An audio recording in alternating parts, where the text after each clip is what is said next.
Terpidana kasus pembunuhan dan saksi kasus penyuapan 3 hakim pengadilan negeri Surabaya, Ronald Tanur, ditahan di rutan kelas 1 Surabaya di Medaeng, Sidoarjo, Jawa Timur.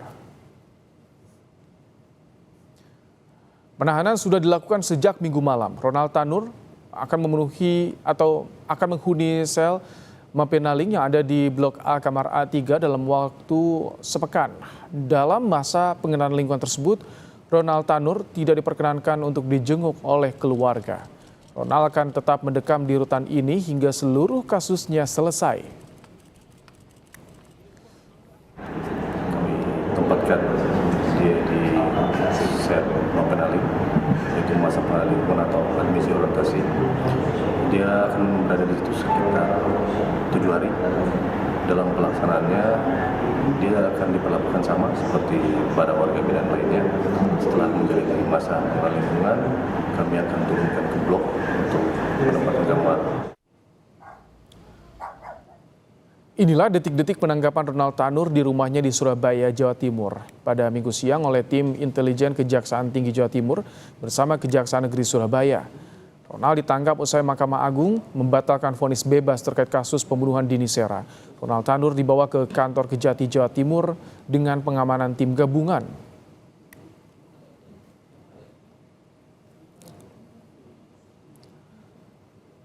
Kejaksaan Tinggi Jawa Timur banjir karangan bunga dari masyarakat usai berhasil menangkap Ronald Tanur serta mengungkap dugaan suap yang menyeret 3 hakim pengadilan negeri Surabaya. Karangan bunga yang dikirimkan oleh masyarakat ini bertuliskan ucapan terima kasih serta dukungan untuk kejaksaan dalam memberantas mafia peradilan. Mahkamah Agung resmi membentuk tim khusus yang akan melakukan pemeriksaan terhadap Majelis Kasasi Perkara Ronald Tanur. Hal ini buntut pengungkapan Kejaksaan Agung atas adanya maklar kasus internal MA setelah penangkapan tersangka Zarof Rikar.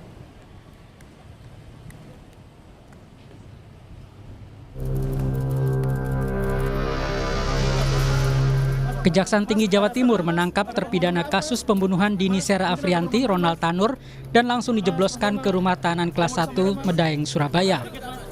Ronald Tanur ditangkap setelah Mahkamah Agung menjatuhkan putusan 5 tahun penjara atas kasus penganiayaan Dini Sera hingga meninggal dunia.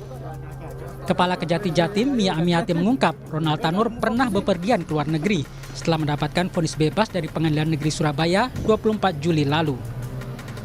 Menurut catatan dari Ditjen Imigrasi, pada saat setelah putus persidangan, yang bersangkutan pernah sempat ke luar negeri, cuma kembali. Dia tidak ada keinginan mereka ini, tapi mungkin dia punya kesibukan bisnis atau apapun di dalam pertimbangan kita, tapi kan hak dia sebelum ada pencekalan. Maka untuk itu kami segera lakukan pencekalan. Alhamdulillah dengan diberi bantuan oleh Ditjen Imigrasi semua berjalan lancar, dicekal.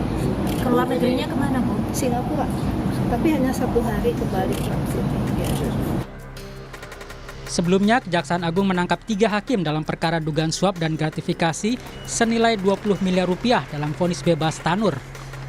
Penangkapan 3 hakim PN Surabaya mengantarkan tim penyidik Kejaksaan Agung pada terduga maklar kasus di Mahkamah Agung, Zarof Rikar. Mantan pejabat MA itu ditetapkan sebagai tersangka usai menerima suap dari pengacara Ronald Tanur dalam penanganan kasus tingkat kasasi. Zarof diduga menerima uang suap sebesar 5 miliar rupiah dalam bentuk pecahan uang asing. Suap ini untuk menyatakan Ronald Tanur tak bersalah pada tingkat kasasi. Di mana awalnya LR meminta ZR agar ZR mengupayakan Hakim Agung pada Mahkamah Agung tetap menyatakan Ronald Tanur tidak bersalah dalam putusan kasasinya. Dan LR menyampaikan kepada ZR akan menyiapkan uang atau dana sebesar 5 miliar Hakim Agung, dan untuk ZR akan diberikan fee sebesar 1 miliar atas jasanya. Kejaksaan menyita sejumlah uang tunai dan mata uang asing di rumah Zarof di kawasan Senayan, Jakarta yang jika dikonversikan mencapai 920 miliar rupiah. Tak hanya itu, penyidik Kejaksaan Agung juga menyita emas seberat 51 kg. Semua barang bukti itu diperoleh Zarof dari pengurusan perkara di MA sejak 2012 hingga 2022. Tim Liputan Kompas TV.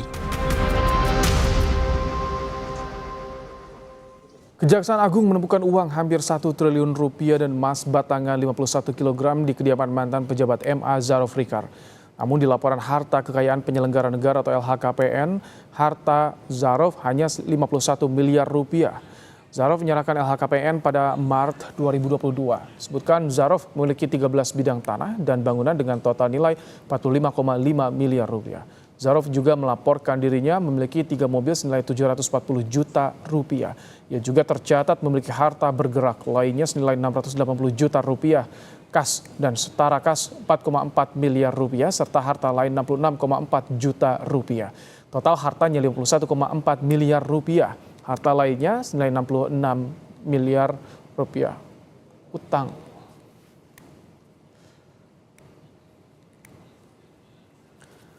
Peran ex pejabat MA di kasus vonis bebas Ronald Tanur jadi sorotan publik setelah ditemukan uang tunai senilai hampir 1 triliun rupiah. Bagaimana upaya Mahkamah Agung mengungkap temuan ini? Kami sudah bersama dengan juru bicara Mahkamah Agung, Yanto. Assalamualaikum, selamat petang Pak Yanto. Waalaikumsalam, selamat petang Mas. Baik, Pak Yanto, tim khusus baru saja dibentuk oleh MA. Ini fokus di kasus ini apa saja Pak Yanto? Ya, kalau tim khusus yang dibentuk oleh pimpinan tadi berdasarkan Rapim itu kan menindaklanjuti dari hasil rilis pres Kejaksaan Agung. Nah, di situ mengatakan bahwa JR itu telah bertemu dengan salah satu hakim agung kan seperti itu. Nah, makanya kemudian dibentuk tim itu ya untuk etiknya seperti itu.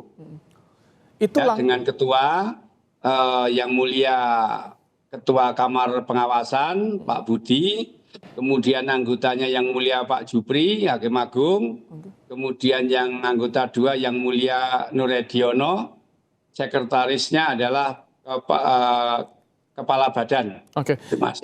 Pak Yanto, itu langsung akan diklarifikasi kepada Hakim Agung yang diduga ada komunikasi dengan Zarov Rikar ini soal kasasi Ronald Tanur. Iya, karena tim itu untuk tujuan itu, untuk klarifikasi sesuai dengan yang dirilis oleh Kejaksaan Agung pada Jumat malam itu. Selain ada dugaan komunikasi, ditemukan juga Pak Yanto uang hampir 1 triliun di kediaman Zarov Rikar ini. Apakah akan melibatkan lembaga lain seperti PPATK untuk ikut menelusuri awal mula asal muasal uang ini, yang temuan ini? Ya, kalau itu kan kalau itu penyidikan ya tentunya kan itu kewenangan Kejaksaan Agung ya. Nah, ranah hukumnya seperti itu. MA terlibat ranah hukum tatkala berkas sudah dilimpahkan ke pengadilan, itu baru ada persidangan pembuktian. Nah, sepanjang masih penyidikan itu sepenuhnya kewenangan kejaksaan begitu. Sudah ada koordinasi dari Kejaksaan Agung untuk memeriksa Hakim Agung yang diduga komunikasi dengan Zarov Rikar? Oh, sampai saat ini tidak ada, belum ada ya. Hanya memang Mahkamah Agung mengetahui dari rilis presnya Kejaksaan Agung, di situ disebutkan bahwa saudara JR itu sudah berkomunikasi dengan salah satu Hakim Agung gitu. Maka dari itu kemudian pimpinan membentuk tim untuk memeriksa tadi. Oke, ini kemarin disinggung juga soal dugaan adanya maklar kasus Zarov Rikar ini sejak tahun 2012 sampai 2022, 10 tahun. Apakah dari Mahkamah Agung internal sempat merasa ada kecurigaan dengan gerak-gerik tersangka ini, Pak Yanto? Ya, kalau mohon maaf dulu ya, saya kan masuk jadi Hakim Agung kan baru di 2023. Kalau terhadap beliau itu kan sudah purna ya, sudah purna 2 tahun lebih ya, sehingga kalau sudah purna itu sama sekali sudah tidak menjadi tanggungan lembaga, melainkan itu tanggungan pribadi, sehingga lembaga tidak berkewajiban lagi untuk melakukan pembinaan dan pengawasan kepada yang bersangkutan seperti itu, Mas. Selama 10 tahun tidak ada yang pernah mengetahui atau mendeteksi ada kecurigaan-kecurigaan, Pak, selama 10 tahun. Kalau ke belakang ke 10 tahun saya kurang tahu ya, karena saya masuknya MA kan kurang lebih 2 tahunan ya. Oke. Kurang 2 tahunan. Barangkali kalau ditanyakan ke pejabat yang lama, barangkali ya kalau kami ya tahunya ya setelah Purna ini kemudian dulu sebagai Kepala Pusdiklat begitu. Kalau setelah Purna ada celah tidak Pak untuk komunikasi dengan Hakim Agung dari Zulfikar ini? Saya kurang tahu ya, saya kurang tahu. Karena setelah Purna saya juga nggak pernah ketemu di kantor ya. Ya itu kurang tahu. Memang kalau hari-hari besar 17 Agustus itu, kalau hari ulang tahun Mahkamah Agung itu, biasanya pejabat yang Purna itu diundang untuk upacara gitu. Oh, baik. Misalnya mantan pimpinan Mahkamah Agung, wakil ketua, tuaka, eselon 1 itu biasanya diundang untuk ikut upacara pada waktu Laptah Mahkamah Agung. Oke, artinya komunikasi masih terbuka dengan pejabat Mahkamah Agung yang sudah purna tugas. Tapi kalau misalkan Zulfikar ini di lingkup kerjanya jabatan terakhirnya di tahun 2022 itu ada bisa akses langsung ke Mahkamah Agung tidak? Ke Hakim Agung, maaf. Yo kalau di sana itu ya kalau namanya beliau kan Kepala Badan Diklat yang tugasnya untuk melakukan pelatihan, pendidikan, baik hakim tingkat pertama, tingkat banding kan gitu. Nah biasanya kan Hakim Agung ngajar. Apakah mereka ada komunikasi atau tidak ya kami tidak tahu. Oke. Ya. Pak Yanto, selain tadi dibentuk tim khusus, bagaimana komitmen Mahkamah Agung ketika disorot? Ini ada dugaan maklar kasus di lembaga ini. Ya komitmennya kami menyerahkan sepenuhnya kepada jaksa untuk melakukan penyelidikan. Kita tidak intervensi, silahkan. Cuman kode untuk etiknya tadi sudah dibentuk tim tadi. Ya untuk etiknya segera kita bentuk tim. Untuk proses hukumnya kita sepenuhnya kita serahkan kepada kejaksaan.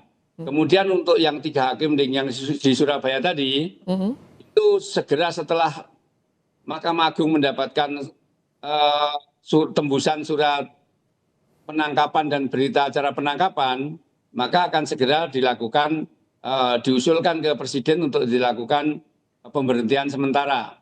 Bila mana nanti putusan sudah berkekuatan hukum tetap dan 3 hakim tadi dinyatakan terbukti bersalah, maka akan diusulkan kepada Presiden pemberhentian dengan tidak hormat, Mas. Oke, kalau dulu ketika ada rekomendasi dari KY terhadap 3 hakim di Pengadilan Negeri Surabaya itu yang menangani kasus vonis bebas Ronald Tanur, bagaimana dari Mahkamah Agung? Oh, sikap Mahkamah Agung oleh karena itu sudah menjadi ranah hukum, begitu kena OTT itu, kemudian bahasa kejaksaan kan kena OTT itu ya. Artinya begitu ada penggeledahan dan penangkapan itu, kemudian kan udah proses hukum, maka Mahkamah Agung karena udah proses hukum maka menunggu proses hukum. Bila mana dalam proses hukum itu 3 orang hakim tadi dinyatakan terbukti bersalah, maka dengan sendirinya ia akan diberhentikan dengan hormat. Ya, kalau proses hukumnya jalan maka etiknya berhenti. Karena kalau proses hukum terbukti otomatis etiknya ada. Pelanggaran etik ada, itu Mas. Oke. Ini sambil menunggu lidik dari Kejaksaan Agung, tapi MA juga membentuk tim khusus. Seberapa terbuka nanti Mahkamah Agung untuk bisa menyampaikan pada publik hasil temuan internal Mahkamah Agung sendiri? Ya, tentunya kalau hasil klarifikasi kepada Majelis Kasasi tadi sudah selesai, ya tentunya hasilnya akan disampaikan ke publik ya. Kan kita kalau kita dengar rilis presnya kan RR ini, JR ini kan mengatakan bahwa sudah menghubungi salah satu Majelis Kasasi kan begitu. Walaupun